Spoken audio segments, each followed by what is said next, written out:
তুমি যে কোথায় লুকিয়ে আছো আমি বুঝতে পারছি না।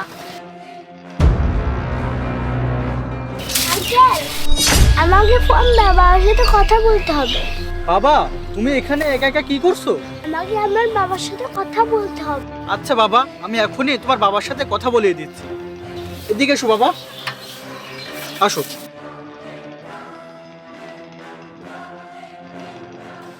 এই চলো। স্যার ফোন এসেছে, কথা বল। হ্যালো বাবা, আমাকে বাঁচাও। বাবা, তুমি বেঁচে আছো? তোমার মা বলেছিলেন যে তুমি মরে গেছো। না বাবা, মা আমাকে খবর দিচ্ছে। সে এত নিষ্ঠুর, আমি তাকে ছাড়বো না। বাবা, আমাকে নিয়ে যাও, আমি তার সাথে থাকবো না। ঠিক আছে বাবা, আমি আসছি। সে আমার ছেলের জন্য কবর তৈরি করেছে, এখন আমি তাকে সেই কবরে রাখবো। চলো, তাদেরও আমি জীবিত রাখবো না।